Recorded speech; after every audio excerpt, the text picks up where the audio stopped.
வணக்கம். வணக்கம். எப்படியாவது வாழ்க்கையில மேல வந்துடும் பாக்குறோம். இந்த ராசிக்கர்கள் எல்லாம் போட்டா அடுத்த நிலைக்கு வருவோம் அப்படின்ற மாதிரி எல்லாம் சொல்றாங்க இல்லையா? எந்த ராசிக்கர்கள் போட்டா நல்லா இருக்கும் அப்படின்றத கொஞ்சம் நீங்க சொன்னா நல்லா இருக்கும். அதாவது ஒவ்வொரு கிரகத்துக்குமே ஒரு ராசிக்கல் வச்சிருக்காங்க. வந்து மேஷம்னா செவ்வாய், ரிஷபம்னா சுக்கிரன், மிதனம்னா உங்களுக்கு வந்து புதன், கடகம்னா சந்திரன், சிம்மம்னா சூரியன். இப்படி ஒவ்வொருக்கும் சூரியன்னா நீங்க இந்த கல்லு போட்டுடலாம், சூரியன்னா உங்களுக்கு நீங்கள் இந்த கல் போட்டுடலாம், மேஷன்னா பவளம் போடலாம், உங்களுக்கு சுக்கிரனுக்குன்னா வைரம் போட்டுடலாம், புதனுக்கு மரகத பச்சை போட்டுடலாம், கடகத்துக்கு முத்து போட்டுடலாம். அதே மாதிரி உங்களுக்கு சூரியன் வந்துடுச்சு அப்படின்னு சொன்னீங்கன்னா உங்களுக்கு அந்த பேர் சொன்னால் மாணிக்கம் போட்டுருங்க அப்படின்னு சொல்லுவான். ஒரிஜினல் மாணிக்கம் கிடைக்காது, அவன் அதில் ரோஸில் ஒரு கல் கொடுத்துருவான். இதில் வேற ஒரிஜினல் கல், இது ஃபர்ஸ்ட் கிரேடு, இது 4வது கிரேடு, இது 3rd கிரேடு, இது வந்து வெறும் கலர் கல், இது ஒரிஜினல் கல் பல கோடி அப்படின்றான். வீட்டில் பெரிய கல்லை வச்சு வீடு கட்ட முடியாது, அவன் வீடு இல்லாமல் ரோட்டில் அலைவான். இத்தனோண்டு கல் பல கோடி. ஏங்க அது ராசி கல்லுங்க, அது வேலை செய்யுமா இல்லையான்னு நான் இப்போ சொல்கிறேன். செவ்வாய் அப்படின்னு உடனே நீ பவளத்தை போட்டுற, செவ்வாயினாலே நெருப்பு ஆல்ரெடி இங்கே எரிஞ்சுக்கிட்டு இருக்கு, கூட நீ செவ்வாயை போடுற. நான் கல்லுக்கு பவர் இல்லைன்னு சொல்ல, இந்த பிரபஞ்சத்தில் இருக்க ஒவ்வொரு மனிதனுக்கும் ஒரு பவர் இருக்கு, ஒவ்வொரு மரத்துக்கும் ஒரு பவர் இருக்கு, ஒவ்வொரு பறவைக்கும் ஒரு பவர் இருக்கு, ஒவ்வொரு புழுவுக்கும் பூச்சிக்கும் அணுவுக்கும், என் வைரஸ்ல வரக்கூடிய கண்ணுக்கு தெரியாத நுண்ணுயிருக்கும் பவர் இருக்கு. அதனாலதான் நமக்கு நோய் நொடி வருது, நல்லது கெட்டது. நம்ம கண்ணுக்கு தெரியாத வெள்ளை அணுக்கள் சிவப்பு அணுக்கள் கூட எதிர்வினை நல்வினைன்னு கண்டுபிடிச்சிட்டோம். அப்ப நம்ம கண்ணுக்கு தெரியாத அணுக்கள் வரைக்கும் பவர் இருக்கு. நான் இல்லைன்னு சொல்லலை. ஆனா எந்த ராசிக்கு எந்த கல்லை போடனா அந்த ராசிக்கு அவன் கல்லையே தூக்கி தலையில போடுவியா? ஏற்கனவே மேஷம்னா ஹீட்டு, அதுக்கு பவளம் போடலாமன்னா மேஷ வீட்டுல யாரு நீச்சம்? சனி நீச்சம். சனிங்கிறது வந்து அயன். அயன் எதுல இருக்கு? பச்சை இலை, அதாவது இயற்கையில கீரையில இருக்கு. அப்ப நீ மரகத பச்சை போடலாம். இப்ப மேசராசியில பிறந்தவன் உனக்கு இப்ப ஒரு காந்தம் இருக்கு, 2 எதிர் வினையும் எதிர்க்கும். அப்போ உனக்கு என்ன உடம்புல நெகட்டிவ்? உன் உடம்புல இருக்கிற வெப்பத்தை வெளியில தள்ளணும், அயனை ஆக்டிவேட் பண்ணணும். அயன் வந்து இருக்கிற இடத்துல ஹீட் இருக்கும். அப்ப அந்த ஹீட்டை குறைக்கக்கூடியது என்னது? மரகத பச்சை. அப்போ கீரை. அப்ப அந்த கல் எதை ஈர்க்கும்? உனக்கு அந்த இயற்கையில இருக்கக்கூடிய பசுமையில இருக்கக்கூடிய அந்த அயனை ஈர்க்கும். அப்ப நீ மரகத பச்சை போடலாம். அதனாலதான் முருகன் கையில அந்த பச்சை நிறம் இருக்கும், அந்த மரகத பச்சை. அதாவது முருகனுக்கு மாமன் இல்லை, மருமகனே திருமகன். அப்போ முருகனுக்கு பலம் அவன் மாமன் கடல் அப்படின்னா புதன், மரகத பச்சை. அடுத்தது சுக்கிரன். சுக்கிரனுக்கு வந்து என்ன இது போடலாம்னா சுக்கிரன்னாலே குளுமை. சுக்கிரன்னா குளுமை. உங்களுக்கு இந்த செவ்வாயும் சுக்கிரன் சேர்ந்தா அவ்வளோ ஒரு யோகத்தை கொடுக்கும். அப்போ அந்த இடத்துல ராகு கேது நீச்சம். இதுல ரிஷபத்துல ராகு கேது நீச்சங்கும் போது நீ என்ன பண்ணலாம்னா அதுல பவளத்தை போடலாம். ஏன்னா பூமியில தான் ஒரு உயிர் தனிக்குது, பூமியில தான் இருக்கு. அப்ப ராகு கேதுங்கிறது அதுக்குள்ள அடங்கிறது, எது? பூமியில. அப்போ ரிஷபத்துல பிறந்தவன் பவளம் போடலாம், அது அவனுக்கு ஒரு பாசிட்டிவ் எனர்ஜி கொடுக்கும். இது எல்லாத்துக்கும் பொதுவான பலனே. அதுக்கப்புறம் மிதுனம், இது காற்று ராசின்னு சொல்லிடுவான். மிதுனத்துக்கு அதிபதி எது? புதன். 7ஆம் இடம் யாரு? குரு. இப்ப இந்த வீட்டுல வந்து மிதுனத்துக்கு அதிபதினா மிதுனம் 2 வீடு இருக்கும். நான் சொன்னது சுக்கிரனா இருக்கிறதுக்கு 2 வீடு இருக்கு, அதே மாதிரி மேஷத்துக்கும் 2 வீடு இருக்கு. இதுல மேஷங்கிறது செவ்வாய் உச்சம், விருச்சிகத்துல செவ்வாய், மேஷத்துல செவ்வாய் ஆட்சி, விருச்சிகத்திலையும் ஆட்சி. ஆனா விருச்சிகங்கிறது கடலை குறிக்கும், விருச்சிகங்கிறது கடலை குறிக்கும். அப்போ நீ விருச்சிகத்துல இருந்தா நீ முத்து போடலாம், முத்து. அப்ப அது நீர் சத்து விருச்சிகத்துக்கு செவ்வாய்க்கு. அதே மாதிரி உங்களுக்கு துலாத்துக்கு சுக்கிரன், அங்க யாரு நீச்சம்னா சூரியன் நீச்சம், அங்கதான் நீ மாணிக்கம் போடலாம். துலாத்துல பிறந்தவன் நீ அங்க மாணிக்கம் போடலாம். ஓகே, ஏன்னா சனி உச்சம். அப்போ சனி உச்சங்கும் போது சூரியன் நீச்சம், சூரியன் நீச்சங்கும் போது உனக்கு சூரியனுடைய வைப்பு எங்க இருந்து கிடைக்கும் அப்படின்னா நீ அந்த துலாத்துக்கும் வந்து மரகத பச்சையும் இந்த மாணிக்கமும் போடலாம். இது 2 கலந்து போடலாம். இல்ல அப்படின்னா ராகு கேது உச்சம்ங்கிறது விருச்சிகத்துல, ராகு கேது உச்சம். இப்படி ஒவ்வொரு கட்டத்துக்கும் அது உச்சம் நிச்சம் அப்படின்னு இருக்கும்போது அந்தந்த கல்லுக்கு இப்ப சனி வந்து மகரத்துல குரு நீச்சம், நீ அங்க நீச்சம் ஆயிடுச்சுன்னா அதை ஆக்டிவேட் பண்றதுக்கு கனக புஷ்பராகம் போடணும். தனுசு ராசியா கனக புஷ்பராகம் போட்டுருங்க, மீனராசி கனக புஷ்பராகம் போட்டுருங்க. நீ நல்லா இருக்கலாம், அதுக்கு அதிபதி அவரு தான். ஏண்டா வீட்டு ஓனர் வீட்லயே இல்லடா, அவர் வெளியூர் போயிட்டாரு. இந்த வீட்டுல என்ன கெட்டு இருக்கு அதை சரி பண்ணணும். வீட்டுல இருக்க ஓட்டை ஒண்ணு விழுந்துருச்சு, ஓட்டை அடைக்கிறது கிடையாது, வீட்டு ஓனர் உள்ள இருக்காரு, அவரை கொண்டு போய் ஓட்டையில வை. இங்க என்ன கெட்டு போயிருக்கோ அதுக்கு தகுந்த கல்லு போடலாம். இங்க எல்லாத்துக்குமே நான் ராசிக்கல்லா இருந்தாலும் ஒரு கோவிலா இருந்தாலும் அதற்கு உனக்கு என்ன எதிர்வினை, என்ன தசாபுத்தி. இதுல கல்லு ஒரே தசாபுத்திக்கு காலத்துக்கும் போட முடியாது. அந்தந்த தசாபுத்தி நடக்கும்போது அந்த கல்லுக்கு வருதா, உனக்கு என்ன கிரகம் நீச்சம், இப்ப என்ன புத்தி வருது, அந்த புத்திக்கு தகுந்த மாதிரி வேற கல்லை வேற மாத்தணும். இதுக்கு பொதுவான ஒரு பலன் சொல்றேன். புத்திக்கு தகுந்த மாதிரி ராசிக்கு தகுந்த மாதிரி மாத்தாதீங்க. ஆண்களா பிறந்தவங்க கரு நீளமும் கனகபுஷ்பராகவும் போடலாம். கரு நீளம் மோதிர விரல்லையும் கனகபுஷ்பராகம் கரு நீளம் வந்து மோதிர விரல்ல போடலாம். கனகபுஷ்பராகம் வந்து எப்பவும் போல குரு விரல்ல போடலாம். இது ஆண்கள். பெண்களா இருந்தா இந்த சனி விரல்ல உங்களுக்கு வந்து பவளம், நடுவிரல், ஆமா இடது கையில் பவளம், இந்த மோதிர விரல்ல மரகத பச்சை. இது பெண்களுக்கு பொதுவான பலன். ஆண்களுக்கு இது பொதுவான பலன். ஏன்னா சனி குரு இல்லைன்னா ஒரு ஆண் மகனுக்கு உண்டான அந்த தன்மை. பெண்களுக்கு வந்து மரகத பச்சை பவளம் அப்படிங்கிறது வந்து எல்லா கிரகத்தின் இந்த 4 விஷயத்தினுடைய கிரகங்கள் நன்மை தீமை. அதாவது மேசத்துக்கும் துலாத்துக்கும் கனெக்ஷன். அப்போ உங்களுக்கு எதை நெகட்டிவ் பாசிட்டிவ் இருந்தாலும் இது பேலன்ஸ் பண்ணும்.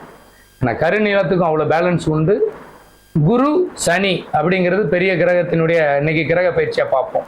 அதே மாதிரி செவ்வாய், ஒரு கையில் இருக்கிற செவ்வாய் புதன், இந்த 4 கிரகத்தினுடைய நன்மை தீமை வந்து மற்ற எல்லா கோள்களையும் பேலன்ஸ் இதனால் பண்ண முடியும். சந்திரன் வந்து பொது கடல். அப்போ இந்த சந்திரன்கிற கடலுங்கிற கடகராசியில பிறந்தவன் நீ முத்து போடலாம், அது ஏற்கனவே கடகம் கடல், நீ எதுக்கு முத்து போடணும்? அங்க செவ்வாய் நீச்சம், கடகராசிக்காரன் பவளம் போடலாம், ஹீட்டு கம்மி. கடகத்துல செவ்வாய் நீச்சம். உனக்கு என்ன முதல்ல அந்த கட்டத்துல உனக்கு இது சரியான கல்லை பார்த்து, அது உனக்கு இந்த தசா புத்தி நடந்துகிட்டு இருக்கா, ஆல்ரெடி உனக்கு சனி உச்சம், அந்த 7.5 சனி நடந்துகிட்டு இருக்கு, நீ பாட்டுக்கு பவளத்தை தூக்கி போட்டீங்கன்னா தூக்கி உன சாத்தி வீட்டுக்கு வெளியில இல்ல சுடுகாட்டுக்கு அனுப்பிச்சு. இங்க எல்லாத்துக்கும் பவர் இருக்கு. ஆனா இந்த ராசி கற்களை சொல்றதுக்குன்னே பாத்தீங்கன்னா நிறைய பேர் படிச்சுட்டு இந்த கல்லுக்கு ஆராய்ச்சி பண்ணவங்களா இருப்பாங்க. பெரிய பெரிய டிகிரி வாங்கினவங்க, இந்த கல்லோட தன்மை என்னன்னு தெரிஞ்சவங்க எல்லாம் இருப்பாங்க. அப்போ அவங்களுக்கு இந்த ஜாதகத்தினுடைய விஷயம் சூட்சமும் தெரியும், இந்த கதிர்வீச்சு தெரிஞ்சவங்க தெரியும். சில பெரிய பெரிய மில்லினியர்கள்லாம் கரெக்டா வைரம் போட்டிருப்பாங்க, பாத்திருக்கீங்களா? இப்ப மேச ராசிக்காரங்க வந்து உங்களுக்கு மேச ராசியில பிறந்திருக்காங்க அப்படின்னா சூரியன் உச்சமாயிடுச்சு மேச ராசியில, சூரியன் உச்சமானவன் வைரத்தை போடலாம். ஏன்னா போட சொல்லுவாங்க வைரம். மேச ராசியில சூரியன் வந்து ஒருத்தன் மன்னர், அவன் கிரீடம்ங்கிற அந்த கிரீடத்துல என்ன இருக்கும்னா வைரம் வைடூரியம் இதால் பொறிக்கப்பட்டதுதான் கிரீடம்.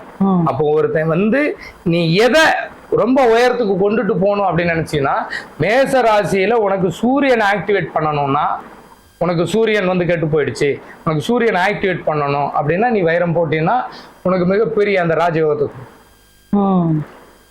வைரம் இந்த ராசிக்கு தான் சொத்துன்னு சொல்ல முடியாது. இந்த உலகத்துல எல்லாருக்கும் தாய் தந்தைங்கிறது பொது. இதுல யாருக்கு கொடுப்பனை இருக்கு, யார் தாய் தந்தையோட வாழ்றங்கிறது கொஞ்சம் கம்மியா இருக்கு இல்லையா? அது மாதிரி தான் இதுல எதை எப்ப போடணும், எந்த உணவை எப்ப சாப்பிடணும், யார் யார் எந்தெந்த ராசினா அந்தந்த தசாபுத்தி காலங்கள்ல தான் அணியும். இது நிரந்தரமான ஒரு விஷயமான கஷ்டம். இந்த ராசி மாதிரி தான். இப்ப குரு தசையில ஒண்ணு இருக்கும், செவ்வாய் தசையில ஒண்ணு நடக்கும், சனி தசையில ஒண்ணு நடக்கும். 36-40 வயசு வரைக்கும் கஷ்டப்பட்டா திடீர்னு தூக்கி விட்டுச்சா, அந்த தசா தூக்கி விட்டுச்சு. அதே மாதிரி இந்த கல்லு போட்டதுக்கு அப்புறம் நான் மேல வந்துட்டேன். அப்போ அந்த டைமிங் வரும்போது அவனுக்கு அதை அந்த அறிவே வேலை செய்யும். அது வரைக்கும் எதை தின்ன பித்தம் திறம்னு ரோட்ல கிடக்கிற கல்லெல்லாம் தூக்கி மாட்டுவான். கையில பாம்பு விரல், பாம்பு மாதிரி மோதிரமா, 10 விரலுக்கு மோதிரமா, உங்களுக்கு கழுத்துல அதான் சொல்ல இந்த இப்போ கருங்காலி கட்டை பயங்கர ஃபேமஸ். கருங்காலி கட்டையை போட்டிங்கன்னா உடம்புல பாசிட்டிவ் வைப்ரேட் நெகட்டிவ்லாம் வெளியே தள்ளிடும். கரெக்டு தான், ஹீட்டை வெளியில தள்ளும். எங்க வீட்டுக்கு வீடு உலக்க இருக்கும், அது கன்னி மூலையில தான் வைப்போம். குளிர்ச்சி அது ஹீட்டை வெளியில தள்ளிக்கிட்டே இருக்கும். ஈசானத்துல வாசலை வச்சிருவோம். அப்படின்னா என்ன அர்த்தம்? கெட்டதை வெளியே போ, காலையில் 4 மணி ஆனா விளக்கு ஏற்றுவோம். ராத்திரி வந்த நெகட்டிவ் கதிர்வீச்சை பூரா காலையிலேயே வெளியில தள்ளிடுவோம். வீடு பூரா சாம்பிராணி போடுவோம், கெட்ட கிருமியை பூரா சாவடிப்போம். ஆனா இன்னைக்கு நீங்க சாம்பிராணி போக மூச்சு முட்டி சாப்பிட்றோம். ஏன்னா ஒரிஜினல் இல்லை. இதுக்கு பேசாம விளக்கே ஏத்தாம, விளக்க மட்டும் ஏத்திட்டு ஊதுபத்தி சாம்பிராணி ஏத்தாம இருக்கலாம்னு நினைக்கிறேன். கருங்காலி மாலை உண்மைதானா? கருங்காலி மாலைங்கிறது ஹீட்டை வேணா போக்குமே தவிர உனக்கு உடனே கெட்டதை வெளியில பண்ணி பாசிட்டிவ் உள்ள வளர்த்துரும். செவ்வாய் ஹீட்டா இருக்கிறவங்க அதை போடலாம். ஆல்ரெடி எல்லாருமே போடுறாங்க, எல்லாமே ஆல்ரெடி உன் பாடி குளிர்ச்சி போட்ட நெகட்டிவ் இன்னும் உனக்கு நடக்கும். இந்த சந்திரனால ஒருத்தனுக்கு நெகட்டிவ் நடந்துகிட்டு இருக்கு, அவன் இதை போட்டான் இன்னும் கூட கொஞ்சம் அடிச்சு தள்ளும். போட்டதுல இருந்து செம அடிங்கன்னு பாதி பேர் கழட்டிருப்பான். அதாவது யாராவது ஒண்ணு இப்ப இந்த இடையில வந்து ஆமை மோதிரம் போட்டா நல்லதுன்னு சொன்னான். அன்னைக்கு ஆமை பூந்த வீடு விளங்காதுன்னு சொன்னோம். அப்படின்னா ஆமை மெதுவா நடக்கும்.